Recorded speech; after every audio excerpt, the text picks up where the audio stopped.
You don't need to know everything when joining the tech space. You do not.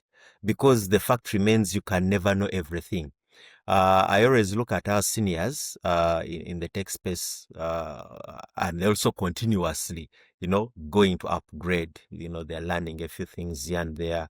You see them, posting, I've attended this certification and all that. I've attended this training. So you do not need to have everything. Any technology that comes in, okay, must have adequate governance in place. First of all, we need to have policies around that technology. Right now, we have artificial intelligence coming in, but one of the biggest challenges that we have with artificial intelligence right now is that it lacks proper governance. These certifications may look theoretical. At the end of the day, it is you to transform the theory that you have obtained from these certifications into practice.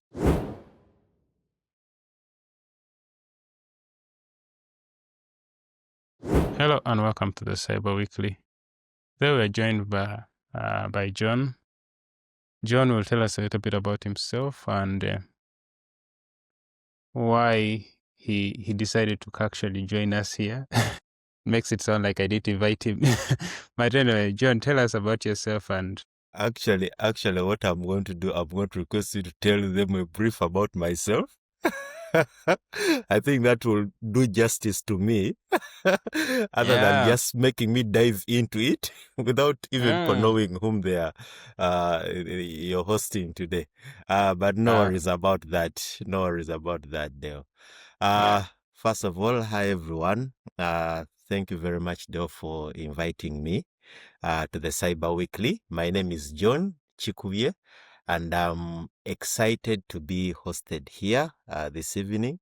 It's been quite some time. Deo has been trying to look for me, but because of my busy schedules, I could not attend to him. But this week, at least I said, let me get some time for Deo so that he can host me.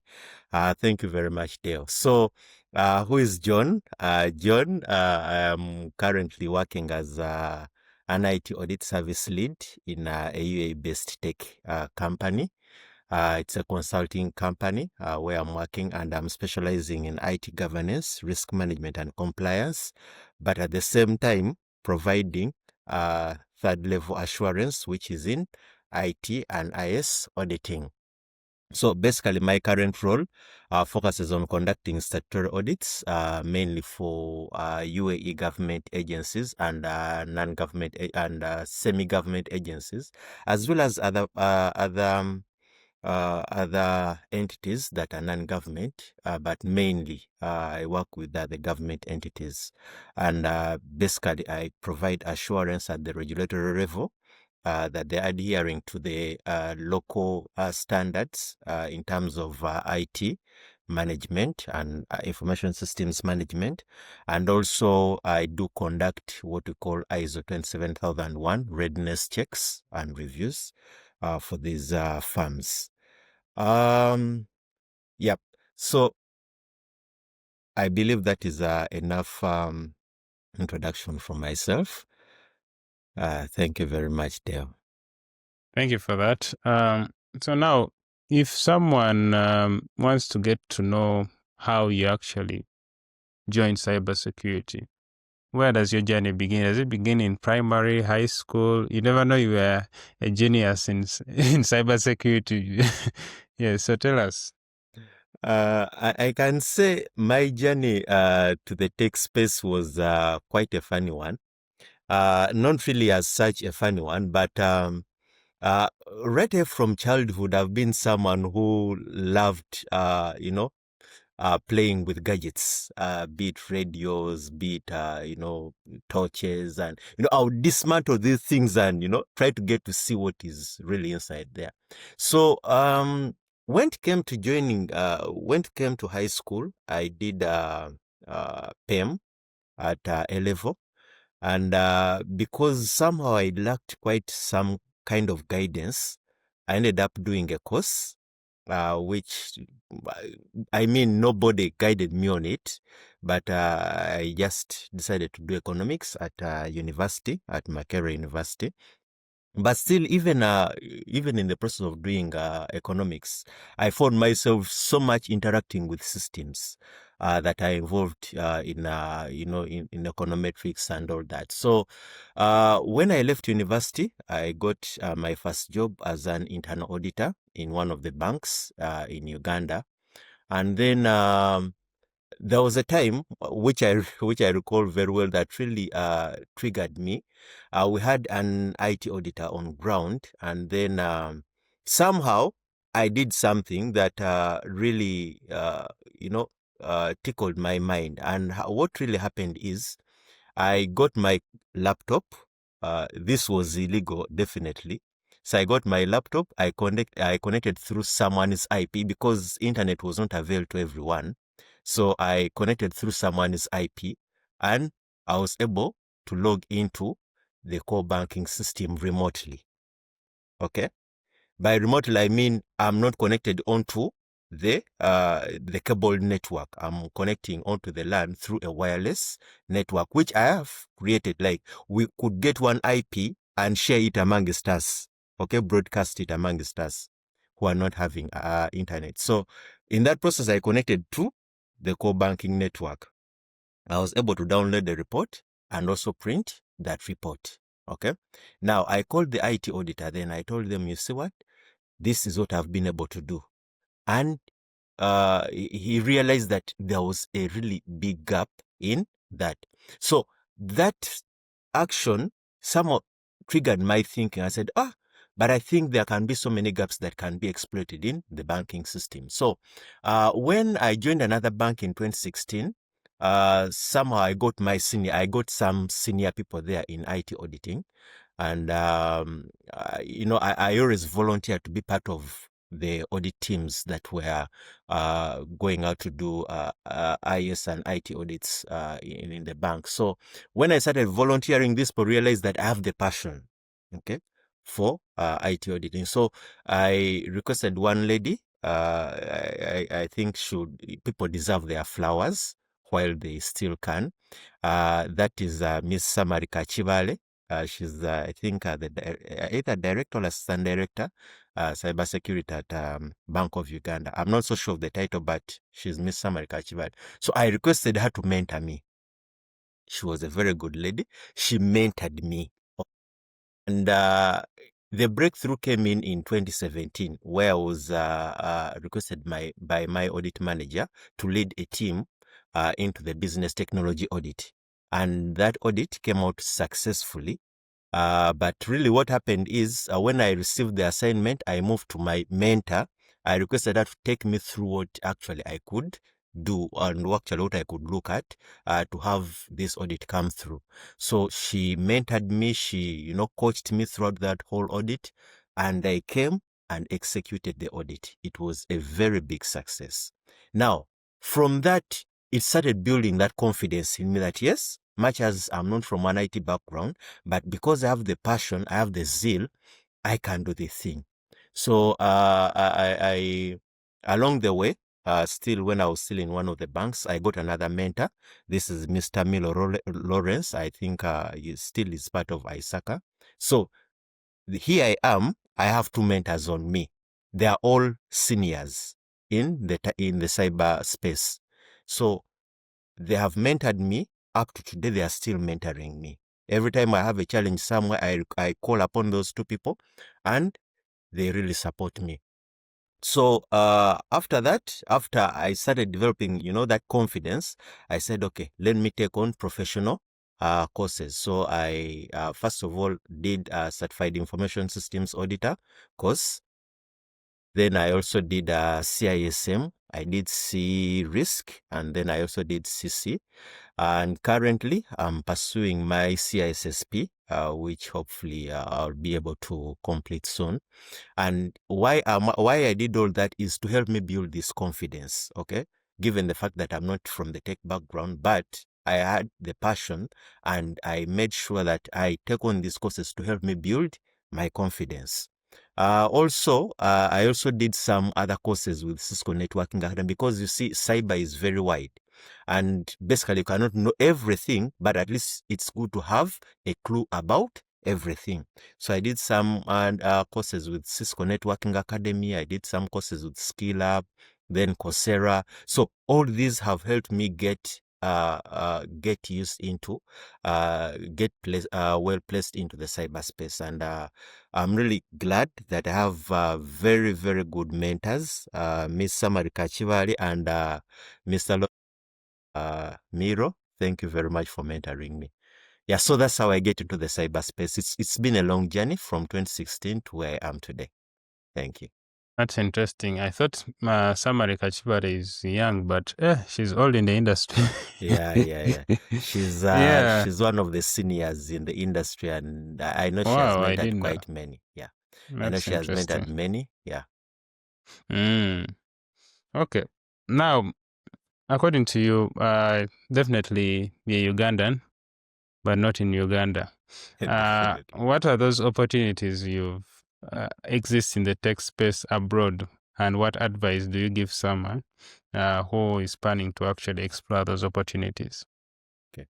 Thank you very much. So, though truth be told, there are immense and great opportunities out here, especially when it comes to the global space, the tech space. There are immense opportunities right now in areas like cybersecurity, artificial intelligence, software engineering, cyber GRC. You get it? Then, cloud computing, cloud security. There are so many opportunities here. Okay. But now just look at just in the Middle East. Let me just give you an example of the Middle East. In the Middle East right now, there is a very high demand for GRC analysts, because for every computer systems that are brought in place, every technologies that are being brought on board, we need to have adequate governance. Okay, we need to have adequate risk management practices for those systems and technologies. We need to ensure that these technologies are compliant with international standards. Okay, so that's why I'm saying the demand is immensely high, because at the end of the day, organizations, whether in Europe, in Middle East, in Africa, all face the same cyber challenges, right? So, and the main goal that we are looking at here is protecting data, okay, meeting compliance standards, and building digital trust. Those are key, and they cut across, whether in Africa, Middle East, or in North America, wherever it is. As long as you're using systems, as long as you're using technology, you're protecting data and building digital trust. So, for anyone who is trying to look for opportunities abroad, I would recommend that you focus on a few things. One, you build strong foundations. Okay? By strong foundations, I mean you explore internationally recognized certifications. Okay, we have so many. We have CISSP, we have CISA, we have CISM. So this can be the first step, because here when you come, very few people are going to ask you, what is your university degree? Okay, the university degree here may not matter so much, but what exposure internationally do you have?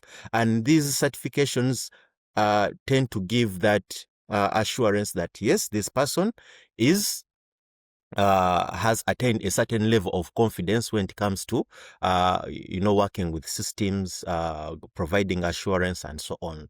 Then two, hands-on experience is also very important. It's much more than having the papers. Okay, if you present yourself as someone who has done some projects, who has been part of some projects, someone who has done some internship, someone who has volunteered in security related tasks, okay, that practical exposure sets you apart from all the other candidates. So it's always good to have that hands-on experience. At the same time, also that exploration. What can you do? Because I would tell you the fact on ground. People here are interested in what can you do.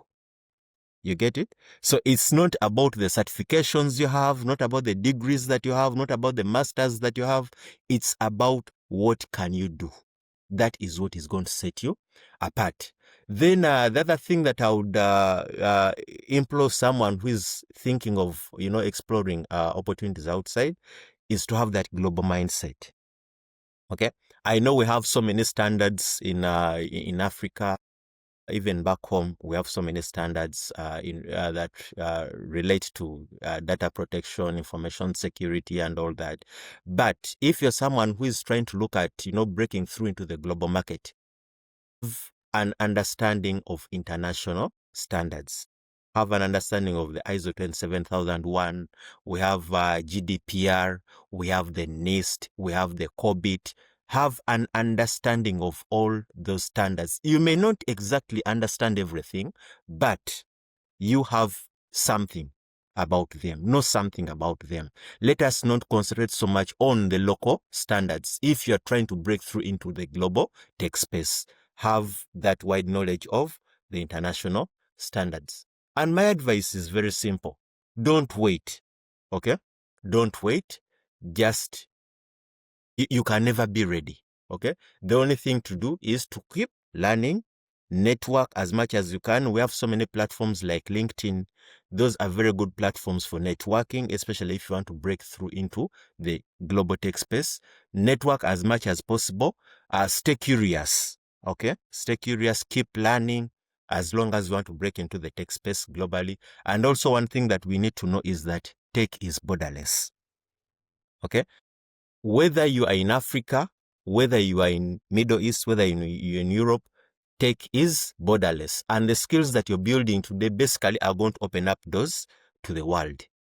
So let's not stop learning. Let's network as much as possible. And let's keep a global mindset if you want to break through into the global tech space. Thank you. Thank you for that. You've elaborated a lot about the idea of exploring international certificates and then the hands-on experience.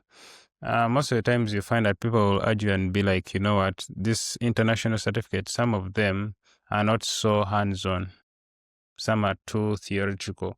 What would be your way of advising someone who thinks that way? And maybe if you're saying also the cost is too high for someone to actually access these certificates, where does someone start from there? One thing I have to tell you is education, just like any other investment, education is an investment. Okay? So, if you want to benefit from any investment, you have to input into that investment. Yes, these certifications are expensive. At the same time, remember, you have to do what you call annual maintenance and annual renewal.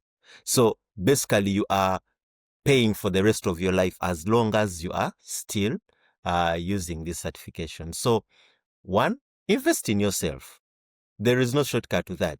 If you want to have that global exposure, invest in yourself, have those international standards, international certifications.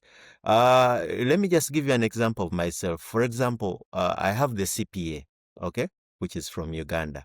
But when you come here, they do not look so much at the CPA. Why? Because it is not an internationally recognized certification. Okay. So if someone is here and have an SCA, which is definitely very expensive compared to the CPA, they'll have an upper hand, even when you go into the job market, right? So that's why I'm saying that at the end of the day, you have to invest in yourself. Then the other bit of saying that these certifications are theoretical. Now, you do not expect a certification to give you all the skills and experiences that you require. Just like you go to university and do a degree, okay? You can do a degree in computer science and have all the theory. But as long as you do not get down to practice, okay? As long as you do not get down to be practical, that knowledge is going to remain theoretical. You get what I'm saying? So at the end of the day, just like any other learning course, okay, just like any other degree, just like any other, diploma or anything. As long as you are not able to get down to put whatever you've learned into practice, it remains knowledge. It is you to transform that knowledge into experience and skills. Because trust me, even when you have a lecturer in front of you, they are going to do very less in terms of skills, okay? So, for example, when you look at these people who are developing applications, many of them tell you that they even never developed applications while still at university, okay? But it is until they left university, when they're almost leaving the university, that's when they started using the skills that they have gained in class to start building the applications or the softwares. So much as these certifications may look theoretical, at the end of the day, it is you to transform the theory that you have obtained from these certifications into practice, okay? And the only way you can transform into practice is by application. You can only do that by applying the skills, the experiences that you have received from the knowledge of these certifications. Yeah, thank you for that. At the beginning, you highlighted some things like third level assurance and GRC. Could you dig deep into that and expand more on that? Okay, so GRC is just like any other domain in cybersecurity, and what basically GRC looks at is more of an assurance.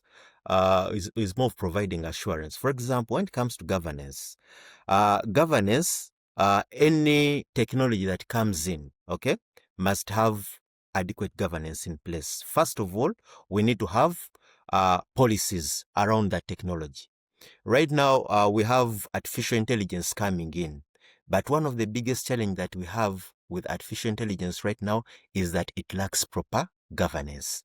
That anybody in any organization is going to go access ChatGPT and they can be able to search for whatever they want through ChatGPT.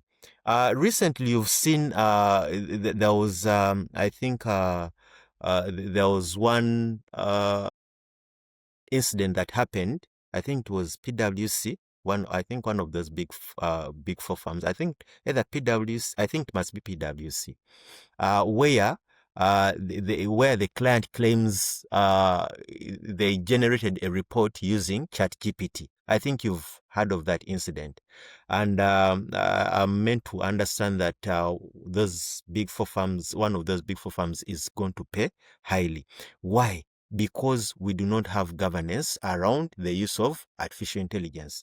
That you find someone is going to pick a client report, okay, upload it on ChatGPT just for it to modify that report and give the best report that they want to see. So that means we do not have adequate governance. So governance, we are looking at having adequate policies, having adequate procedures in place, and also ensuring that whatever is going to be done with this technology is in line with the laws and regulations. Then when it comes to risk management, definitely any adoption of technology comes with its own risk. Okay. Right now, we are seeing that the adoption of artificial intelligence is coming in with the risk of data exposures, that so much data is being fed into these artificial intelligence tools, and that data, we're having so much that is being pushed out there. Okay. So there is a likelihood that we are going to have so much of the data breaches that are going to come up in case we do not regulate the use of artificial intelligence tools.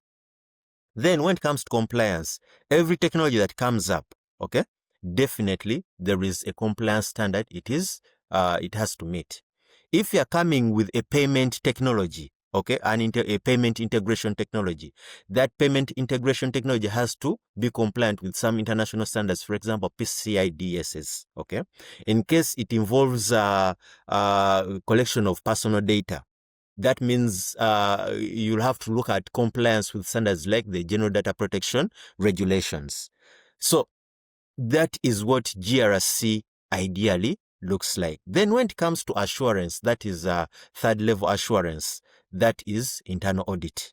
Okay, so with internal audit, you're basically providing assurance to stakeholders that the practices that are in place are adequate to mitigate the risks, okay, in place. So, and I've had the opportunity to be at both levels. I've been at both level 2, where GRC falls, and then at level 3 of assurance. So basically, that is the brief I can give you about GRC and then third level of assurance. And thank you for that. What advice do you give someone who wants to actually join the tech space? Someone who wants to join the tech space is a very interesting space, but it comes as a journey. Okay, getting to where I am, it took a lot of patience, a lot of consistency, a lot of learning. Okay, so if you are looking at joining the cyberspace, be sure that you have to be patient. You have to keep learning. You have to be consistent. Okay, I would give them like 3 aspects that they need to take care of. Okay, one is continuous learning. In cyber, learning never stops. Trust me, every day of your life you'll be learning. Why? Because there are so many things that come up every day. I remember some time back when the concept of virtualization came up and everyone was talking about VMs and so much. Right now, that that technology of VM is also somehow trying to phase out right now, and people are now focusing so much on cloud. You get it? And because those days you are hosting these VMs on premise, and you have a box, and then you do whatever you want with it, provision different VMs on it. Right now, people are provisioning in the cloud. So the concept that you had then of the VMs that are being hosted on premise and the VMs now that we are hosting in cloud is quite similar, but they have different dynamics and different risks that come with them. So in the tech space, you must be ready to learn continuously. Every day there are different challenges that are coming up, which you must embrace. So you must learn continuously. Then the other bit is building strong foundations. Okay, how do you build these strong foundations? Be around people who are in the tech space. Okay, build networks around people in the tech space. They always say there is a saying, I think, which is like, okay, which goes like this, that a sheep cannot move with wolves. Why? Because it will be eaten. So if you move with the tech people, definitely at some point you will start thinking like them. You will start exploring, knowledge from them and all that. So keep yourself around people in the tech space. Have mentors. Okay, have people that you look up to in the tech space. Personally, I'm glad that I had mentors and who are willing to mentor me into the tech space. So have mentors into the tech space. Then we also have, network as much as possible. LinkedIn is there. There are so many people from whom you can network with. And finally, be consistent. Okay? Consistency is what sets people apart. There are so many, keep showing up as and when you need to, especially when it comes to these tech events. Keep learning as much as you can. Keep exploring as much as you can. And I always tell people that in tech, you cannot do everything. Okay? You cannot. You just have to pick a particular domain and say, okay, this is where my passion lies. My passion lies with governance, risk management, and compliance, all providing assurance. My passion lies with applications development. My passion lies with cloud security, and just pick that one domain and run with that. Otherwise, in tech, if you want to run with everything, at the end of the day, you are not going to pick out anything. You are not going to have anything. So be consistent, pick a domain and say, yes, this is what I want to run with. If you want to be a SOC analyst, say, I'm training in SOC. Be that. If you want to do GRC, say, I'm doing GRC, and be that. Yeah, that is what I can advise. Yeah, that's really a big problem for many young people. You find that you are running from one to the other, They and want to keep. everything seems very interesting. Yeah, absolutely, absolutely. And you see with these technologies that are coming, the likes of artificial intelligence, IoT, and all those. I'm seeing so many young people. Okay, they're just running up and down. Okay, up and down. Someone has been in SOC, then the other day they say, AI is the thing now. They run to AI. Before you know it, they are saying, there is something else that has come up. They run the other side. So at the end of the day, if you're not consistent, you can be all over the place. Okay, so just pick that one thing where you feel your passion is and run with that. Now, we talked about advice. Now, in terms of the tech adoption outside Africa, how do you think? What are those things which Africa can actually pick from them? I must say, when you look at tech adoption outside Africa, more so in regions like the Middle East, in America, and so on, I think there is a way they're adopting technology very fast. Right now, where I am in the Middle East, AI has taken center stage. That you find that people are trying to automate all processes using artificial intelligence. And, definitely it comes with its own risk, but risk can always be managed. And you find that in many African countries, we are, adopting technology at a very slow pace, not because we lack the talent, but it is mainly because of the infrastructure gaps and limited access to funding. Now, for example, when it comes to infrastructure, right now, for example, here in the UAE, many companies are adopting cloud. That there are very few clients whom you visit and find that they have, very many of these physical infrastructure in place at their premises. Why? Because every time you have that physical infrastructure, it comes with its own costs. Okay, you'll have overheads, things to do with electricity, installing systems, fire suppression systems. You have maintenance. You have to employ people who are going to, take care of the systems, and so. So at the end of the day, the overhead cost is getting immense. So what most of the companies are doing, they are migrating most of their infrastructure to cloud. Now, here is the dynamics. When you look at the laws in the UAE, for example, they require that if you're migrating to cloud, the cloud service provider must be within the confines of the UAE, okay, within the geographical boundaries of the UAE. Now, good thing, in the UAE, very many data centers have been set up by most of these big companies here, the likes of Google and Amazon and so on. So they have set up data centers here. So you'll be sure that data residence is in the UAE. Now, let's get down to Africa. I think in Africa, I'm not so sure, but I meant to understand, I think it is in South Africa where we have some availability zones for Amazon, I think. So just imagine if you're saying that you're in Uganda and you want to adopt cloud, and your data protection regulations require that the service provider must be within the confines or the geographical boundaries of Uganda. That means at the end of the day, because of the regulations, you cannot adopt cloud.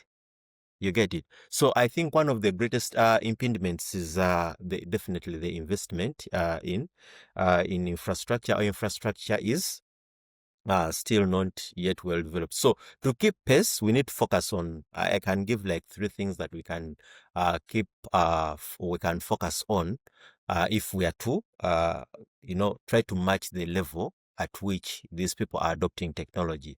One, we can look at the investment in the digital infrastructure. I'm glad to hear that SpaceX is trying to establish in Uganda. So that could probably be a game changer at some point when it comes to infrastructure. So as long as we have most of these, stable internet, we have cloud access, cybersecurity frameworks, I believe this will improve our adoption to tech in Africa. Then too, we also need to empower people through education and digital skills. When you look at most of these countries, what they are doing is that they are developing what we call innovation hubs. Okay, so innovation hubs, they are basically places that have been set for young people to explore, to do their innovations, and to have a full exposure to whatever technologies that they are looking at.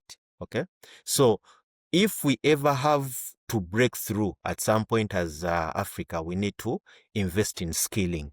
Okay, let's invest in skilling. Let's, because I know we have very many tech savvy people, all young people in Africa, but at some point they lack these facilities where they can, put their skills into practice. So let's invest so much in education and digital skilling of the young people. Let's not just be consumers of technology.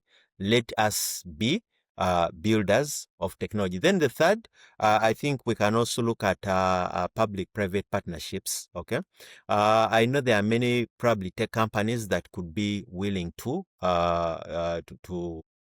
help us improve our infrastructure, and I believe if we are to, have partnerships with these companies, they can help us improve our infrastructure and also help in skilling our young people. And in case we have this done, then we are likely to have an improvement in tech adoption. There is no magic that these people are doing. They are doing the exact things that we really need to do. Invest in the infrastructure. As long as the infrastructure is there, you've skilled people, people are there who are willing to use this technology. Thank you. Thank you for that. I was briefly doing a research about the possible data centers. One is there's the MTN one from Mutundwe, then there's Raxio, then Knocklinks. Most of these ones actually, not like the MTN one, you find that they are using Microsoft Azure. So they do some sort of partnership of sorts where they use their services, but on their servers. Yeah, so that is servers. the only option we are currently having in country. Yeah. Basing on that, what do you think? Are we in the safe zone right now? Yes, I can say that is one of the steps that we can take. That is what we've talked about, partnerships. Okay, so if we can have those large corporations like Microsoft, like Amazon, partnering with local vendors, okay, the likes of MTN and Airtel, I believe that can be a very big step forward to seeing that we improve our infrastructure, because definitely they will have their standards. For Amazon to allow you to, to host their services, there are some standards they will require you to meet. And to me, that can be a stepping stone, even before they think of establishing their own data centers here. That can be a stepping stone into the future of tech. Good that at least that we're having partnerships starting to come up. Yeah. So now we are heading towards the end of the show. Is there anything actually you would want to we have missed out in this conversation that actually is key if someone wants to join the tech space that we didn't talk about but is key? I can't say there is. I think I've tried to, elaborate quite a lot about joining the tech space, but I'll just love to echo about 2 or 3 things. Persistence, okay, is key. You don't need to know everything when joining the tech space. You do not. Because the fact remains you can never know everything. I always look at our seniors in the tech space and also continuously, going to upgrade. They're learning a few things here and there. You see them, posting, I've attained this certification and all that. I've attended this training. So you do not need to have everything. Okay. What matters is persistence. Okay. You need to be persistent. Seek knowledge as much as you can. Okay. Seek knowledge as much as you can. Be consistent. Okay. If you say that now this is the kind of line that I'm moving into, you need to be consistent. If you're saying that I'm going to do a SOC, do not do one SOC certification and say, okay, now this is it, I'm done. Okay. In tech, you're not done. Okay. Instead, tech will do you. So as long as you do not continuously seek knowledge, you'll become obsolete in the tech space. So keep seeking knowledge, be persistent, be consistent, and start today. I always tell people, my tagline is think big, start small, and start today. Every time you do not start, you'll never start. Just imagine in 2016, if I had not started on this journey, that means I wouldn't have gotten to where I am. So at the end of the day, you need to get the courage to start. You'll make the errors. The errors will always be there. But every time you make an error in this space, that is an opportunity for you to go back and learn. Okay? The errors will always be there, but do not fear the errors. Instead, every time you make an error, just go back and learn. That will set you apart. Thank you. Yeah, thank you. Lastly, I feel you've already done a little bit of parting shots, but if someone wants to get to know you, where can they find you? If they need mentorship programs, do you have some set up somewhere that they can get to learn from you? Yes, thank you very much, Deo. Actually, I'm beginning a mentorship program mainly for the young people. Okay. I'm mainly targeting young people. Just like I told you, I was never mentored at any one point when I was going through my, secondary and the university education. I never got any mentor. So I believe with whatever I've experienced, with whatever knowledge, with whatever skills I've received, I can be able to share this with young people who would be inspired to join the tech space. Truth be told, the future is tech. Like it or not, the future is tech. So for those young people that would really want to be mentored, I'm open. I always love mentoring. I always love speaking to young people about tech. And soon I'll begin a platform where I can mentor young people. I'm still doing a little bit of, budget computations here and there, the platforms to use and all that. But whenever it is ready, please just follow me on my LinkedIn. I don't have other. I mainly use LinkedIn as my official professional channel. So just keep following me on the LinkedIn, and then you'll definitely see. I've put out already something coming soon. So just watch the space, keep following me. I believe when the right time comes, I'll be able to roll it out. But I'm someone who is very passionate about mentoring and going to focus so much on the young people, skilling young people in tech. Yeah, that is going to be my focus. Young people, watch out. John is cooking something for you. Thank you. Indeed, John is cooking something. So yeah, we'll share John's LinkedIn. So those who are watching or listening on all the podcast platforms, you can always check it out and subscribe. And please go and look for John, because John is cooking. Okay, thank you, John, for coming on the show. It was a great delight to actually have you on the show, and can't wait to get that platform up and running so that we can also join in. Hopefully it is starting today, because you said start today. Yeah, that's why I told you that think big, start today. Okay, no, think big, start small, and start today. So I'm thinking big. I have a bigger vision of skilling young people.